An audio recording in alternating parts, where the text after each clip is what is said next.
Asia cup 2023 जिसके venue को लेकर वो जंग जो पाकिस्तान और भारतीय क्रिकेट बोर्ड के दरमियान पिछले 2 माह से लड़ी जा रही थी और इस हफ्ते अपने इंतहा को पहुंच चुकी थी और भारतीय मीडिया ये खबरें दे रहा था कि जनाब बीसीसीआई की जानिब से जो अपना आखिरी कार्ड है यानी कि जो पीसीबी का हाइब्रिड मॉडल रिजेक्ट करने का जो कार्ड था वो चूंकि खेला जा चुका है और जो बीसीसीआई है उन्होंने श्रीलंका, अफगानिस्तान और बांग्लादेश को अपने साथ मिला लिया है और पीसीबी को चारों तरफ से जो घेरा है वो डाल लिया है। और वो पीसीबी जो भारत को आंखें दिखा रहा था, जो भारत को नीचे पटकने की कोशिश कर रहा था, वो पाकिस्तान नीचे पटका जा चुका है। और एशिया कप 2023 के हवाले से इस वक्त पाकिस्तान के पास सिर्फ और सिर्फ 2 ही ऑप्शन बचे हैं। एक ऑप्शन यह था कि पाकिस्तान जो है वो भारत की जो शराइत है उनको माने और एशिया कप जिस तरह से भारत ऑर्गेनाइज करवाना चाहता है उसके मुताबिक ऑर्गेनाइज कराए। और दूसरा ऑप्शन यह था कि पाकिस्तान जो है वो एशिया कप 2023 से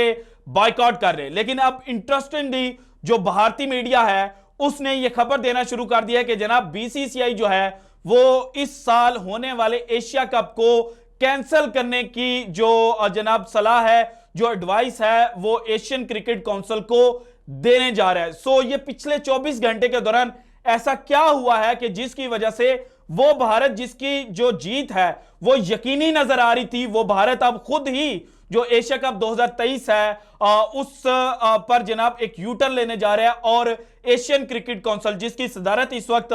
बीसीसीआई के जो चीफ सेक्रेटरी जयशाह साहब हैं वो कर रहे हैं, तो वो ये प्रपोजल बाकी जो मेंबर्स हैं उनके सामने रखेंगे कि भाईजान इस साल के जो सूरत हाल है वो पाकिस्तान और भारत के दरमियान डेडलॉक को पहुंच चुकी है। सो इसलिए इस साल का जो एशिया कप है उसको कैंसिल कर दिया जाए। इसके लिए जो बैकग्राउंड स्टोरी है वो समझना बहुत ज्यादा इंपॉर्टेंट है। देखिए पिछले वीक जो आईसीसी के चेयरमैन थे और सीईओ साहब थे वो पाकिस्तान आए हुए थे। उस वक्त भारतीय मीडिया ने अपनी आवाम को चूरन बेचने के लिए यह खबर दी थी कि जो आईसीसी के चेयरमैन और जनाब सीईओ साहब हैं उन्होंने पाकिस्तान को फोर्सफुली ये ऑर्डर दिया है कि भाईजान अगर आपने आईसीसी का जो वर्ल्ड कप होना है इस साल भारत में उसको बायकॉट करने का सोचा भी तो फिर आपसे 2025 की जो चैंपियंस ट्रॉफी है उसके होस्टिंग राइट्स ले लिए जाएंगे। लेकिन उस वक्त भी मैंने आपको यह खबर दी थी कि जनाब जो आईसीसी के चेयरमैन और सीईओ साहब हैं उन्होंने पाकिस्तान को किसी किस्म का कोई भी जो फोर्सफुल डिमांड है वो नहीं की, कोई भी पैगाम जो है वो नहीं पहुंचाया और पाकिस्तान के सामने ये शर्त नहीं रखी कि जनाब आप चुपचाप भारत का दौरा कर लें, बल्कि उन्होंने पाकिस्तान का जो स्टैंड था उसको सेकंड किया था। और पाकिस्तान के क्रिकेट बोर्ड के जो चेयरमैन नजम सेठी साहब हैं जिस तरह से उन्होंने चीजें आईसीसी के चेयरमैन को समझाई थी, जिस तरह से चीजें जो हैं वो बतलाई थी और दिखाई थी, खासतौर पर जो दिखाने का लफ्ज है ना ये बड़ा इंपॉर्टेंट है क्योंकि पिछले 1 साल के दौरान पाकिस्तान में जो भी सूरत हाल जिस तरह का भी पॉलिटिकल इन्वायरमेंट रही इसमें ऑस्ट्रेलिया, इंग्लैंड, न्यूजीलैंड और श्रीलंका के जो कंट्रीज हैं वो पाकिस्तान को विजिट कर चुकी थी और उनकी जो सिक्योरिटी है वो किसी सूरत भी कंप्रोमाइज नहीं हुई थी। सो यही जो चीज है ये आईसीसी चेयरमैन के सामने जो पाकिस्तान क्रिकेट बोर्ड के चेयरमैन है उन्होंने रखी थी और उनको दिखाई थी, जिसके बाद आईसीसी के चेयरमैन साहब ने कहा था कि वो इस चीज को हाईलाइट करेंगे। अब जनाब हुआ क्या है कि आईसीसी का जो मेगा इवेंट है यानी कि कोई भी जो मेगा इवेंट होता है उसकी जो टोटल आमदनी होती है उसका ऑलमोस्ट 30% जो है वो पाकिस्तान और भारत का जो मैच है उससे कमाया जाता है। पाकिस्तान और भारत का मैच एक दुनिया का वाहिद ऐसा मैच होता है कि जिसमें वो तमाम लोग जो क्रिकेट से मोहब्बत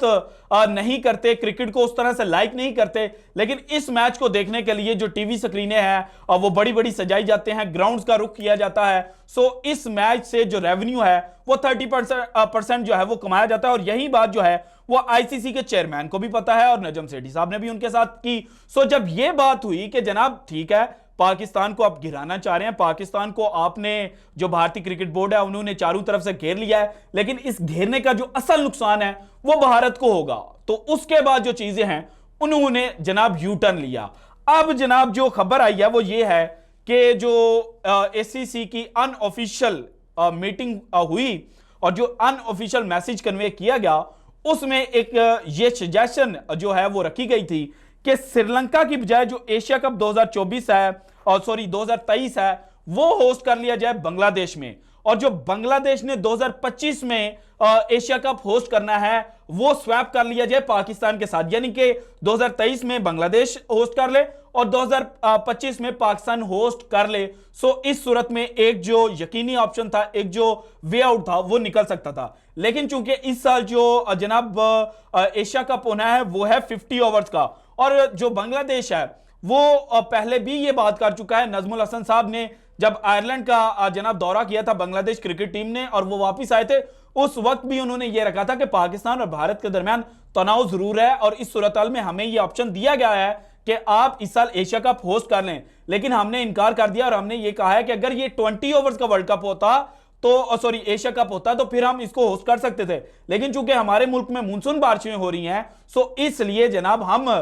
इस साल का जो एशिया कप है वो होस्ट नहीं कर सकते। इसके अलावा जो बांग्लादेश में एक नया स्टेडियम बना है शेख हसीना वाजिद के नाम से, बांग्लादेश चाहता है कि जब मेगा इवेंट हो तो उस मेगा इवेंट के जो मैचेस हैं वो स्टेडियम में करवाए जाएं। सो इन दो वजूहात की बिना पर जो बांग्लादेश है उन्होंने माजरत कर ली। जब बांग्लादेश ने माजरत कर ली तो फिर जो क्वेश्चन था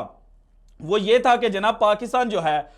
उसके सामने ये बात रखी जाए कि भाईजान आप फिर हमारी शर्त के मुताबिक चले। सो फिर जब आपस में डिसाइड किया गया तो ये बात निकली कि पाकिस्तान तो पहले ही कह रहा है कि जनाब हम नहीं खेलेंगे, अगर हमारी जो शराइत है उनको ना माना गया। तो फिर इस वक्त जो सूरत हाल है वो ये बनी है कि इसकी बजाय कि पाकिस्तान को यह ऑप्शन दिया जाए कि पाकिस्तान 2023 का जो मेगा इवेंट है वर्ल्ड कप का उसको बाइकआउट करे, उससे बेहतर यह है कि जनाब इस साल जो एशिया कप होना है वो ही कैंसिल कर दिया जाए और बाद में यानी कि 2025 में तो बांग्लादेश होस्ट करेगा, लेकिन उसके बाद जो एशिया कप होना है उसके होस्टिंग राइट्स जो हैं वो पाकिस्तान को दे दिए जाएंगे। इस वक्त ये जनाब जो सूरत हाल है वो वाज़ह हो चुकी है और वो भारत जो ये कह रहा था कि जनाब पाकिस्तान को हमने उस जनाब खाई में गिरा दिया है जहां से पाकिस्तान का निकलना नामुमकिन है। अब भारत को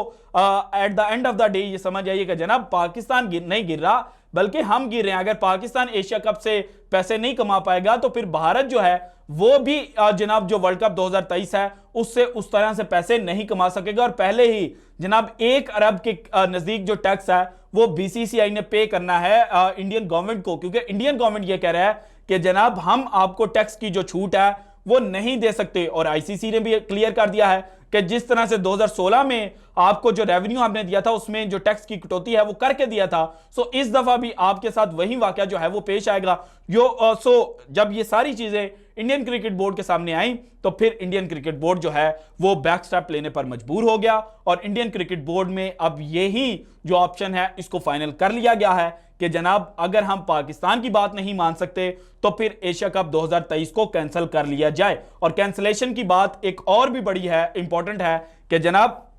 इंडिया के अंदर आइंदा कुछ माह के अंदर इंतखाबात होने हैं और इंडियन क्रिकेट बोर्ड जो है वो जेर असर है बीजेपी गवर्नमेंट के, क्योंकि जो जय शाह साहब हैं वो बेटे हैं अमित शाह के। अमित शाह होम मिनिस्टर हैं जनाब जो मोदी साहब की गवर्नमेंट है और उसके अलावा जो योगी आदित्यनाथ है वो भी ये ख्वाब देख रहे हैं कि जनाब मोदी साहब चूंकि 72 साल के हो चुके हैं, सो जो नेक्स्ट प्राइम मिनिस्टर इंडिया के होंगे वो मैं हूंगा। सो जनाब ये जो सारी सूरत हाल है इसको देखते हुए